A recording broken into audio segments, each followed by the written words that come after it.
മൊണാലിസയും ഫർമാൻ ഖാനും വിവാഹിതരാവുകയാണ്.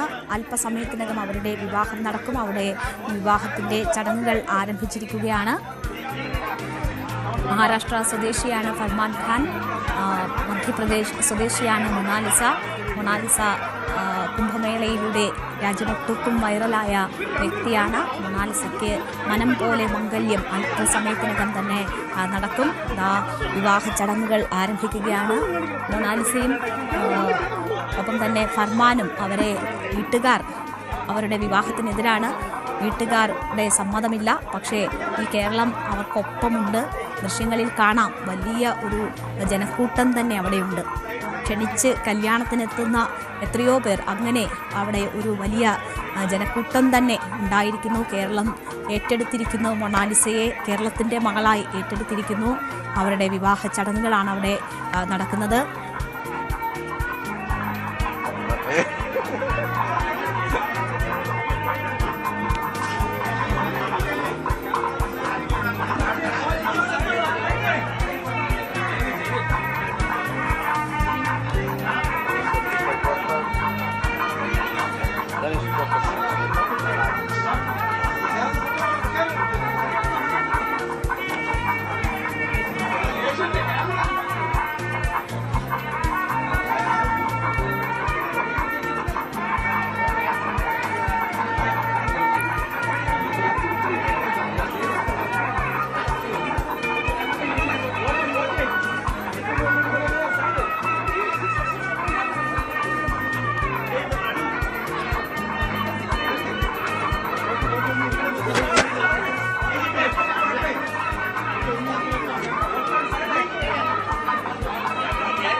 മൊണാലിസ വിവാഹിതയായിരിക്കുകയാണ്. മധ്യപ്രദേശ് സ്വദേശിനിയായ മൊണാലിസയും മഹാരാഷ്ട്ര സ്വദേശിയായ ഫർഹാനും ഒന്നായിരിക്കുന്നു. അവരുടെ വിവാഹം ഇവിടെ മലയാള മണ്ണിൽ നടന്നിരിക്കുകയാണ്. തിരുവനന്തപുരം അരുമാനൂർ നൈനാർ ക്ഷേത്രത്തിലാണ് ആ ചടങ്ങുകൾ നടന്നിരിക്കുന്നത്. മൊണാലിസയുടെ ആഗ്രഹം പോലെ തന്നെ ഫർഹാൻ കാൽ ചാർത്തിയിരിക്കുകയാണ്. ഇരുവരും വിവാഹത്തിന് ശേഷം ഇപ്പോൾ ക്ഷേത്രത്തെ വലം വെക്കുകയാണ്. അല്പസമയത്തിനകം തന്നെ മൊണാലിസ പ്രതികരിക്കും എന്നതാണ് നമ്മൾ പ്രതീക്ഷിക്കുന്നത്. ഈ വിവാഹത്തിന് ശേഷമുള്ള മൊണാലിസയുടെ ആദ്യ പ്രതികരണം എന്താണ് എന്നതറിയാനാണ് നമ്മൾ കാത്തിരിക്കുന്നത്. അരുമാനൂർ നൈനാർ ക്ഷേത്രത്തിലാണ് ഇപ്പോൾ മൊണാലിസയുടെ വിവാഹം നടന്നിരിക്കുന്നത്. കേരളത്തിൽ അഭയം തേടിയെത്തിയതാണ് മൊണാലിസ. അവർ ഏറെ നാളായി പ്രണയത്തിലായിരുന്നു. പക്ഷേ വീട്ടുകാർ പ്രണയത്തെ എതിർത്തതിനെ തുടർന്നാണ് മൊണാലിസ മഹാരാഷ്ട്ര സ്വദേശിയായ ആൺ സുഹൃത്തുമായി കേരളത്തിലേക്ക് എത്തിയത്. ഇപ്പോൾ മൊണാലിസയുടെ ആഗ്രഹം പോലെ തന്നെ അവരുടെ വിവാഹം നടന്നിരിക്കുകയാണ്. വിവാഹമാണ് കേരളത്തിന്റെ മണ്ണിൽ. കേരളത്തിന്റെ യഥാർത്ഥ സ്റ്റോറിയാണ് രാജ്യം കാണുന്നത്, ലോകം കാണുന്നത്. ഇഷ്ടപ്പെട്ട 2 പേർ അവരെ ഒന്നാകാൻ വേണ്ടി തെരഞ്ഞെടുത്ത നാട് കേരളമാണ്. അവർക്ക് സുരക്ഷിതമായി തോന്നിയ നാട് കേരളമാണ്. അവർ ഇവിടെ എത്തി അഭയം തേടി ഇപ്പോൾ അവർ വിവാഹിതരായിരിക്കുകയാണ്, വിവാഹ ജീവിതത്തിലേക്ക് കടന്നിരിക്കുകയാണ്. മഹാരാഷ്ട്ര സ്വദേശി ഫർഹാനെയാണ് മൊണാലിസ വരനായി സ്വീകരിച്ചിരിക്കുന്നത്. ഇരുവരുടെയും വിവാഹം നടന്നത് അരുമാനൂർ നൈനാർ ക്ഷേത്രത്തിലാണ്. ജാതി മത ഭേദമന്യേ എല്ലാവരെയും സ്വീകരിക്കുന്ന ഇടമാണ് നമ്മുടെ മണ്ണ്, നമ്മുടെ നാട് എന്ന സന്ദേശം ലോകത്തിനാകെ നൽകുന്ന ഒരു ദിവസമാണ്. ഒരു യഥാർത്ഥ കേരള സ്റ്റോറിയാണ് ഇപ്പോൾ അരുമാനൂരിൽ സംഭവിച്ചിട്ടുള്ളത്. സ്വന്തം വീട്ടുകാർ ഉൾപ്പെടെ ഉപേക്ഷിച്ചവരാണ്, അവർ ഉൾപ്പെടെ എതിർത്തവരാണ്. അവർക്ക് കേരളം ആതിഥ്യമരുളുകയാണ്, വലിയ സ്വീകരണം നൽകുകയാണ്. CPM-ന്റെ ഏറ്റവും പ്രധാനപ്പെട്ട നേതാക്കൾ ഉൾപ്പെടെ എത്തി അവരുടെ വിവാഹത്തിന് സാക്ഷിയായിരിക്കുകയാണ്. ആ നാടൊന്നാകെ അവിടേക്ക് എത്തി അവരുടെ വിവാഹത്തിന് സാക്ഷിയായിരിക്കുകയാണ്. ആരുമില്ല എന്ന തോന്നൽ എന്തായാലും മൊണാലിസയ്ക്ക് ഉണ്ടാകില്ല. അത്രയധികം ബന്ധുക്കൾ, അത്രയധികം കാഴ്ചക്കാർ അവരുടെ വിവാഹത്തിന് സാക്ഷികളായിരിക്കുന്നു. ഈ കേരളം ഒന്നാകെ സാക്ഷിയായിരിക്കുകയാണ്. അവർ ഏകരാണ്, അവർ ഒറ്റപ്പെട്ടു എന്നൊരു തോന്നൽ അവർക്കുണ്ടാകില്ല. അത്രമാത്രം ജനബാഹുല്യം അവിടെ ഉണ്ട്. ഈ കേരളം ഒന്നാകെ ഇപ്പോൾ കണ്ടുകൊണ്ടിരിക്കുകയാണ് മൊണാലിസയുടെ വിവാഹം. അത് ലൈവ് ടെലികാസ്റ്റിലൂടെ ലോകം കാണുന്നു എന്ന് തന്നെ പറയാം. അങ്ങനെ അവരെ നെഞ്ചോട് ചേർത്ത് സ്വീകരിച്ചിരിക്കുകയാണ് കേരളത്തിൻ്റെ മണ്ണ്.